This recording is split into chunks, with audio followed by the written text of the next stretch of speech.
Dans le prochain épisode de Demain nous appartient. Tandis que Nathan et Charlie rejoignent la liste des suspects, le corbeau frappe à nouveau. Xavier, de son côté, fait une annonce choc à Chloé, et Martin est plus à cran que jamais. Attention, les paragraphes qui suivent contiennent des spoilers sur l'épisode de Demain nous appartient diffusé demain soir sur TF1. Si vous ne voulez rien savoir, ne lisez pas ce qui suit. Mardi 21 décembre dans Demain nous appartient.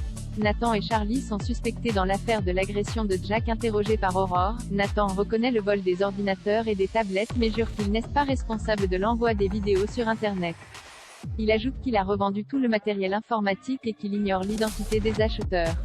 Aurore l'interroge ensuite au sujet de l'agression de Jack. Elle pense que Nathan est l'un des deux agresseurs, mais Nathan répond qu'il est Y et pour rien. Chez les Roussel, Sarah fait part à Jack et Lizzie des avancées de l'enquête, mais Jack refuse de croire que Nathan puisse être mêlé à tout ça. Il assure que ses agresseurs étaient plus âgés et que Nathan a toujours été sympa avec lui. Mais il finit par se rappeler l'épisode du passeport volé. Nathan avait compris qu'il avait un crush sur Adrien et qu'il aimait les garçons.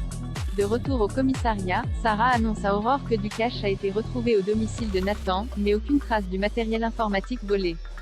Cependant, l'analyse de son téléphone a permis de révéler que Nathan avait échangé beaucoup de messages avec Charlie Molina au sujet des vidéos du corbeau.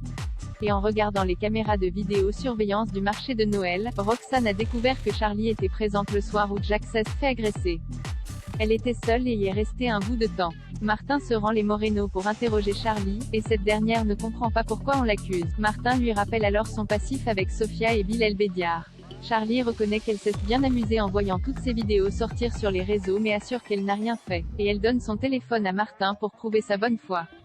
Roxane, de son côté, a découvert un groupe homophobe sur Facebook sur lequel la vidéo de l'agression de Jack a été postée avant qu'elle ne devienne virale grâce à la page du lycée, et elle est remontée jusqu'à un certain Lucas Rabio, 25 ans, qui aurait donc tourné la vidéo avant de la poster, et qui a déjà été condamné pour insulte et agression homophobe. En plein interrogatoire avec Aurore, Lucas finit par passer aux aveux. Il balance son complice Samy, et explique qu'il voulait juste s'amuser et se détendre un peu après une longue journée en scène prenant à Jack. Et qu'ils ne connaissaient pas Jack avant et qu'ils ne lui ont pas donné rendez-vous, ils l'ont juste reconnu grâce à la vidéo. Lucas jure également ne pas connaître Nathan et Charlie. Derrière une vitre sans teint, Jack a identifié ses agresseurs qui vont faire de la prison ferme. Mais l'adolescent n'est pas vraiment rassuré. Il se demande toujours qui a bien pu lui donner, car cette personne est sûrement responsable de la vidéo et des tags homophobes. Cela pourrait donc, mais Audrey tente de rassurer son fils.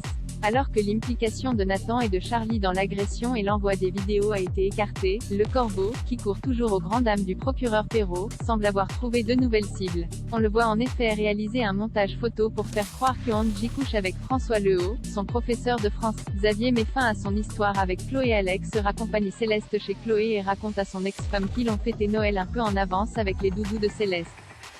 Xavier, qui est en train de prendre son petit déjeuner, semble gêné face à l'alchimie évidente et l'entente parfaite qui existe entre Chloé et Alex. Une fois Alex parti, Xavier essaye d'avoir une conversation avec Chloé, qui se dit ravie à l'idée de passer leur premier Noël ensemble, mais ils sont interrompus par l'arrivée d'Andrea, le nouveau babysitter de Céleste. Et Chloé doit partir rejoindre Judith, qu'elle a promis d'Aider au Little Spoon aujourd'hui. Xavier décide donc que leur discussion attendra ce soir. Le soir venu, en rentrant, Chloé découvre que Xavier lui a préparé un dîner aux chandelles. Ce dernier avoue avoir eu envie de lui faire plaisir. Il débouche ensuite une bouteille de champagne et annonce à Chloé qu'il a quelque chose à lui dire. Xavier lui explique qu'il a été très heureux avec elle cette année, mais que désormais c'est différent. Le temps est venu pour eux de se séparer et pour lui de partir.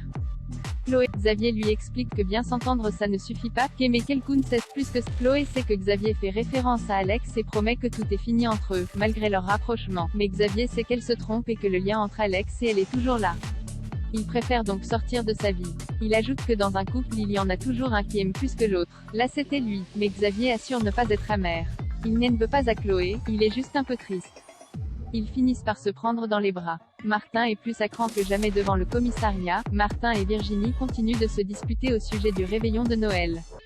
Virginie se montre arrangeante et propose de rentrer plus tôt de Lyon et de fêter Noël avec son compagnon le 25 au soir. Mais cela ne convient pas à Martin qui sait qu'il va se retrouver tout seul le 24 pendant que tout le monde fera la fête. Virginie essaye de comprendre pourquoi il prend tout mal en ce moment, mais Martin se braque encore davantage. Témoin de la scène, Nordine décide d'attendre le soir de Noël pour parler à Martin de leur lien de parenté. Il se rend cependant dans le bureau de Martin pour demander au commandant ce qu'il aimerait manger le soir du 24 décembre vu qu'ils seront de garde tous les deux. Une question qui ne plaît pas beaucoup à Martin qui lui explique qu'ils vont avoir beaucoup de travail et que ce ne sera pas une soirée de tout repos. Alors que Martin pense que Nordine cherchait à faire de la lèche, le jeune flic s'excuse. Mais tout ce qu'il récolte ce sont des procès-verbaux à reprendre. Et un peu plus tard, Nordine se propose pour une procédure de surveillance dans le cadre d'une affaire de cambriolage, Martin se montre à nouveau assez dur avec lui, ce qui n'échappe pas à Georges. Le commandant Constant avoue alors qu'il ne sent pas Nordine et qu'il pense qu'il cache quelque chose.